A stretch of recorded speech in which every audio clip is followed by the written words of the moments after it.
ആകാശവും നഗരക്കാഴ്ചകളും കണ്ട് സുവോളജിക്കൽ പാർക്കിലേക്ക് പോകാം. തൃശൂർ സുവോളജിക്കൽ പാർക്കിലേക്ക് ഇനി KSRTC ഡബിൾ ഡെക്കർ ബസ്സിൽ യാത്ര ചെയ്യാം. നഗരക്കാഴ്ചകളും ആകാശവും കണ്ടാസ്വദിച്ച് സുവോളജിക്കൽ പാർക്കിലെത്താം. KSRTC ഡബിൾ ഡെക്കർ ബസിന്റെ ഫ്ളാഗ് ഓഫ് റവന്യൂ ഭവന നിർമ്മാണ വകുപ്പ് മന്ത്രി അഡ്വക്കേറ്റ് കെ രാജനും ഗതാഗത വകുപ്പ് മന്ത്രി KB ഗണേഷ് കുമാറും ചേർന്ന് നിർവഹിച്ചു. അപാരമായ സാധ്യതകളുള്ള പദ്ധതിയാണ് സുവോളജിക്കൽ പാർക്ക് എന്ന് മന്ത്രി KB ഗണേഷ് കുമാർ പറഞ്ഞു. ജന്തുശാസ്ത്രത്തിൽ ഗവേഷണം നടത്താനുതകുന്ന പഠന കേന്ദ്രം കൂടിയായി സുവോളജിക്കൽ പാർക്ക് മാറണമെന്നാണ് തന്റെ ആഗ്രഹമെന്നും മന്ത്രി കൂട്ടിച്ചേർത്തു. തൃശൂരിന്റെ സവിശേഷതകളെയും സുവോളജിക്കൽ പാർക്കിനെയും അടയാളപ്പെടുത്തുന്ന ഡിസൈനാണ് ബസ്സിന് നൽകിയിട്ടുള്ളത്.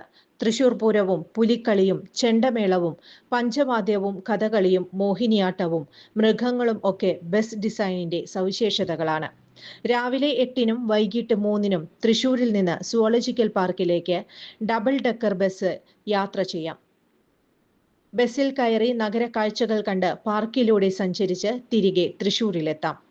ജില്ലാ panchayat president Mary Thomas, Ollukkara block panchayat president Sreevidya Rajesh, vice president Mathew Nainan, ജില്ലാ പഞ്ചായത്ത് പൊതുമരാമത്ത് സ്ഥിരം സമിതി അധ്യക്ഷൻ PS വിനയൻ, ഒല്ലൂക്കര ബ്ലോക്ക് പഞ്ചായത്ത് വികസനകാര്യ സ്ഥിരം സമിതി അധ്യക്ഷ മിനി ഉണ്ണികൃഷ്ണൻ, പുത്തൂർ ഗ്രാമപഞ്ചായത്ത് അംഗം VR Ramesh, special officer KJ Varghese, zoological park director BN Nagaraj, KSRTC chairman and managing director PS Pramoj Shankar, cine artist Jayaraj Warrier, Puthur പള്ളി വികാരി ഫാദർ ജോജോ പനക്കൽ, ത്രിതല പഞ്ചായത്ത് ജനപ്രതിനിധികൾ, മുൻ ജനപ്രതിനിധികൾ, രാഷ്ട്രീയ പാർട്ടി പ്രതിനിധികൾ, ഗതാഗതം, വനം വകുപ്പ് ഉദ്യോഗസ്ഥർ, പ്രദേശവാസികൾ തുടങ്ങിയവർ പങ്കെടുത്തു.